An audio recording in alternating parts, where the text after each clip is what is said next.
Votre esprit doit rechercher l'inconfort, il doit rechercher ces tâches difficiles, vous devez y prendre plaisir. Et vous devez trouver un moyen de faire en sorte que votre esprit apprécie ces choses. Certaines personnes y parviennent facilement et d'autres non. Pour certains, cela prend beaucoup de temps. Je dis toujours aux gens que la meilleure chose à faire est de se forcer à établir un programme, de l'écrire. Aujourd'hui, je dois faire 1 heure de tapis roulant, je dois faire 1 heure, quoi qu'il arrive, même si vous entrez à pied, vous faites 1 heure de tapis roulant. La prochaine fois que vous le ferez, dites-vous bien que vous avez fait 1 heure et que c'est le nombre de kilomètres que vous avez parcouru. Et continuez à faire des choses comme ça jusqu'en bas. Aujourd'hui, je vais faire 100 pompes et 100 abdominaux. Et je vais faire 100 chaînes. Ensuite, forcez-vous à faire un programme d'entraînement pour le lundi, le mercredi et le vendredi. Donnez-vous du temps libre, mais ne vous écrasez pas au point de ne plus pouvoir le faire. Faites en sorte d'apprécier les mardis et les jeudis. Mais le lundi, le mercredi et le vendredi, vous allez vous y mettre et voici ce que vous allez faire.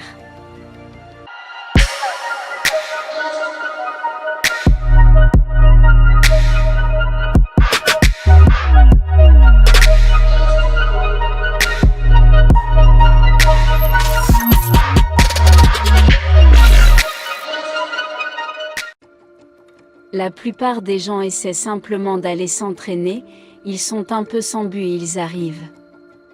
Et quand on prend la corde à sauter et qu'on saute une petite corde, qu'on utilise peut-être un peu le sac de musculation, qu'on fait peut-être quelques flexions, on n'a pas vraiment d'objectif. C'est pourquoi les gens préfèrent engager des entraîneurs, parce que ces derniers leur disent quoi faire. En fait, vous pouvez vous dire à vous-même ce qu'il faut faire. Si vous n'avez pas d'argent pour un entraîneur, vous n'avez même pas besoin d'acheter du matériel. Vous savez, avec des squats au poids du corps, des redressements assis, des redressements mentaux, des pompes, vous pouvez vous donner un entraînement brutal au poids du corps. Et vous pouvez les trouver gratuitement sur YouTube, il y en a des tonnes. Il y a des tonnes de ces séances d'entraînement au poids du corps, vous pouvez juste vous forcer à les écrire. Lundi, mercredi et vendredi. 100 pompes, 200 redressements mentaux, 100 redressements assis. Je ne vous demande pas simplement de faire 10 pompes, de faire une pause de 20 minutes et d'en refaire 10. Je ne crois pas qu'il faille faire les choses à moitié. La vie est courte. Vous savez, si vous vous engagez dans quelque chose, faites-le bien. Et si vous n'êtes pas dans le coup, ne le soyez pas. Je pense que la folie et la grandeur se suivent en moyenne, et qu'elles s'empruntent mutuellement du sucre. C'est ce que j'ai toujours dit, il y a quelque chose à propos de la maîtrise, comme la vraie maîtrise qui exige que vous fermiez des zones massives. Beaucoup de gens ont peur de leur capacité à faire quelque chose de difficile. Je ne sais pas si je peux me forcer à être discipliné. Je ne sais pas si je peux me forcer à prendre ce genre de mesures. Si vous vous forcez à prendre ce genre de mesures, vous n'avez pas à vous poser cette question. Je ne sais pas si je peux le faire quand vous le faites. Par ailleurs, les gens confondent souvent discipline et concentration. C'est pourquoi c'est important. Il y a des choses dans lesquelles certaines personnes peuvent exceller, parce qu'elles s'y concentrent. Et parce qu'elles sont attirées par ces choses et qu'elles ont une passion incroyable pour elles. Contrairement à ce que l'on dit à quelqu'un qui veut devenir ingénieur électricien et qui se dit qu'il ne veut pas être ingénieur électricien, il faut avoir de la discipline.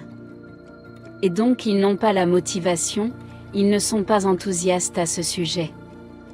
Mais si vous dites à ce gars, peu importe, tu seras un golfeur. Il adore le golf et s'entraîne tous les jours. Et qu'il devient un golfeur professionnel, vous vous dites, eh bien, je pensais que ce type n'avait aucune discipline. Ce n'est pas qu'il n'a pas de discipline, c'est qu'il n'était pas intéressé par cette discipline. C'est juste qu'il n'est pas intéressé par l'autre chose. Je n'ai jamais été un enfant discipliné. Je n'ai jamais fait mes devoirs. Mais si j'avais un truc qui me passionnait, j'étais obsédée, mais ça m'embêterait de ne pas avoir de discipline. Par exemple, si j'avais des travaux à faire, je ne les faisais pas bien, comme les nouveaux travaux de construction que j'avais.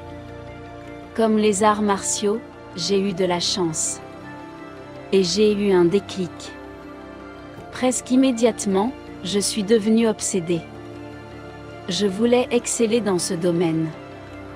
Et donc je le faisais toute la journée. Parce que je peux m'arrêter quand je veux. Je suis à mi-chemin de la colline, je peux partir, marcher un peu jusqu'à la fin du chemin. Ou parfois, j'appelle mon chien, je le mets en laisse, comme si nous marchions ensemble.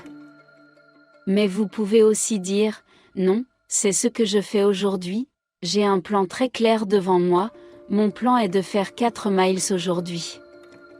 Voici où nous commençons. C'est là que nous finissons, c'est ce que nous faisons. Parfois, lorsque les choses sont vraiment difficiles à faire, on se dit, oh mon Dieu, il faut que j'arrête de faire ça.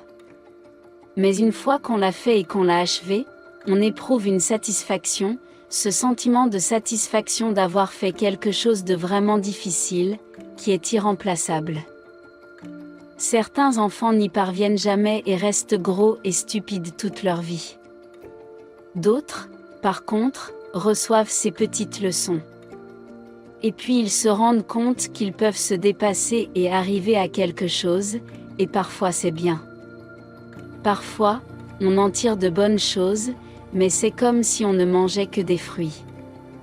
Ne pensez pas que vous êtes la personne qui a commis ces erreurs. Vous êtes la personne qui a appris, vous savez, et avoir cette APA est une chose vraiment importante pour ne pas dire « Pourquoi est-ce que je fais ça maintenant ? J'aurais pu faire ça toute ma vie. » Eh bien, vous ne l'étiez pas.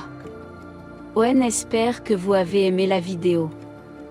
N'oubliez pas d'activer la cloche de notification pour ne rien rater. Pour ceux qui viennent d'arriver, pensez à vous abonner. À très vite.